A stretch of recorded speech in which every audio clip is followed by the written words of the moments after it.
Hello friends, आज के video में हम बात करेंगे लेबर पेन के बारे में। हमें से ऐसे बहुत लोग होते हैं जिनको ये कन्फ्यूजन होता है कि लेबर पेन कैसे आता है, लेबर पेन में हमें कैसा फ़ील होता है और हमें कैसे पता चलेगा कि अब हमें डॉक्टर के पास जाने का समय आ गया है।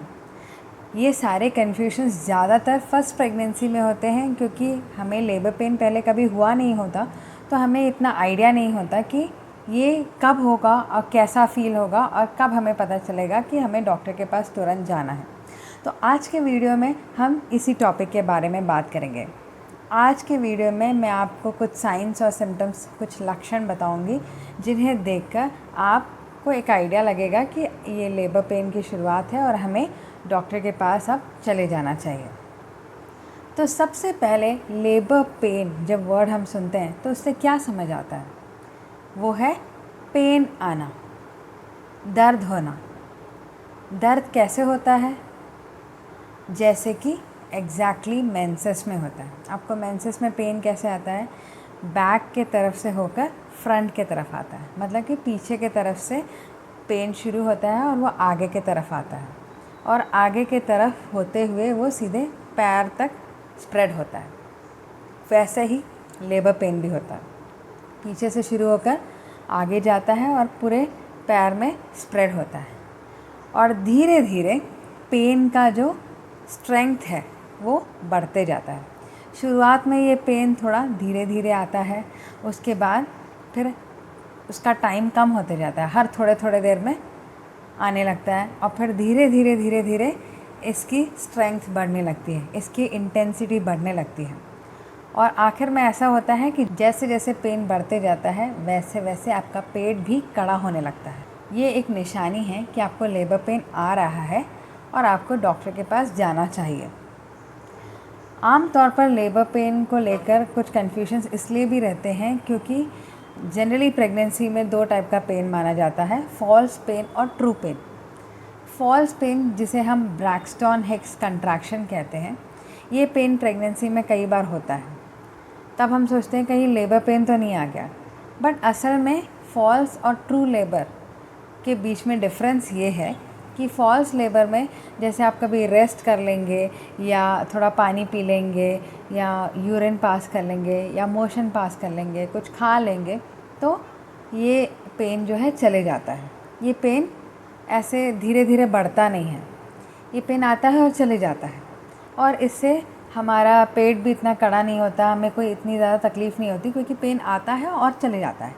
बट ट्रू लेबर पेन, जो सच में लेबर पेन की निशानी है, उसमें पेन आता जाता नहीं है। एक बार पेन शुरू होता है तो धीरे धीरे पेन की इंटेंसिटी बढ़ते जाती है और आपको पेन और ज़्यादा होने लगता है।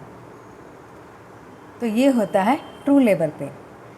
ट्रू लेबर पेन और फॉल्स लेबर पेन के बीच में क्या डिफरेंस है मैं आई बटन में बता दूंगी, आप उसमें जाकर देख लीजिए। उसके ऊपर मैंने एक डेडिकेटेड वीडियो बनाया है जिससे आपको और अच्छा आइडिया लगेगा कि असल में दोनों के बीच में डिफरेंस क्या है।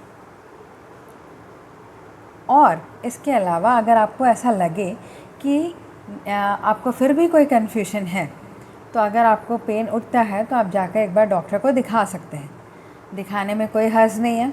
अगर वो फॉल्स पेन होगा तो डॉक्टर आपको घर वापस भेज देंगे और ट्रू पेन होगा तो आप वहीं पर ऑब्जर्वेशन में रहेंगे।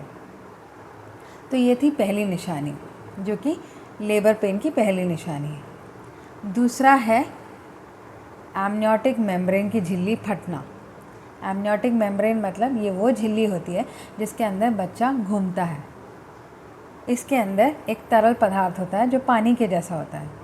जब हमारे यूट्रस में, जो गर्भाशय में पेन बढ़ने लगता है तो ये थैली धीरे धीरे फट जाती है और फटते ही इसके अंदर का जो पानी है वो बाहर आता है और ये पानी ऐसा लगता है जैसे कि पानी की तरह ही होता है, बट जैसे आप यूरिन अपना कंट्रोल कर लेते हैं वैसे आप इसे कंट्रोल नहीं कर सकते, ये धीरे धीरे बहते चले जाता है। तो ये भी एक निशानी है कि आपका लेबर पास आ गया है। तीसरा है अर्ज टू पुश। जैसे जैसे लेबर पेन बढ़ते जाता है वैसे वैसे आपको ऐसा फील होता है कि आपको कैसे भी बच्चे को बाहर की तरफ निकालना है, आपको पुश करने की फीलिंग आती रहती है। तो ये भी तीसरा लक्षण है लेबर पेन शुरू होने का।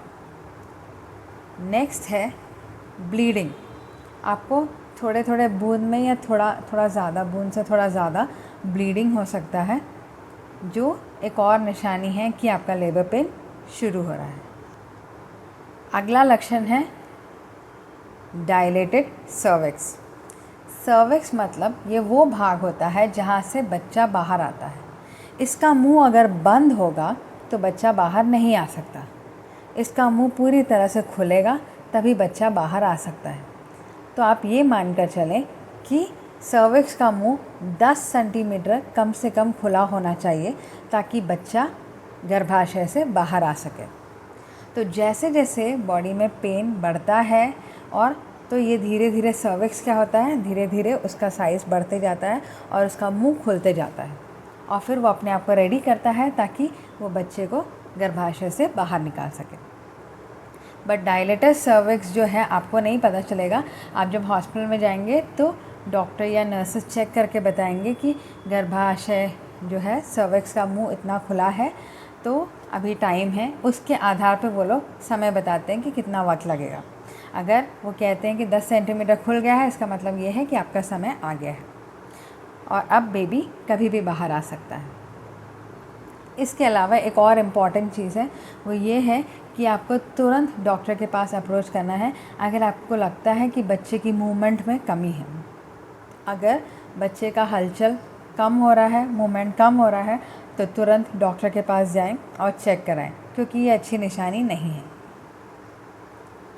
तो ये थे लेबर पेन के कुछ लक्षण जो दर्शाते हैं कि आपका लेबर शुरू होने वाला है और आपको डॉक्टर के पास अप्रोच करना चाहिए। एक और बात मैं बताना चाहती हूँ आपको कि ये लक्षण को देखकर आप ये ना सोचें कि सबके साथ ऐसा होता है। सबकी प्रेगनेंसी अलग अलग होती है, तो सबको अलग अलग लक्षण भी होते हैं। किसी को ये सारे सिम्टम्स, ये सारे लक्षण होते हैं, किसी को इनमें से कुछ लक्षण होते हैं और किसी को इनमें से कोई भी लक्षण नहीं होते। बट अगर आपको ऐसा लगता है कि आपकी ड्यू डेट आ गई है और अभी भी आपको पेन नहीं आ रहा है, तो आप डॉक्टर को जाकर जांच कराएं। डॉक्टर बेबी का मूवमेंट, बेबी की एक्टिविटी, बेबी का हार्ट रेट देखकर पता करेंगे कि लेबर के लिए अभी वक्त है या नहीं। वो बच्चे का कंडीशन देखकर आपको ट्रीटमेंट देंगे।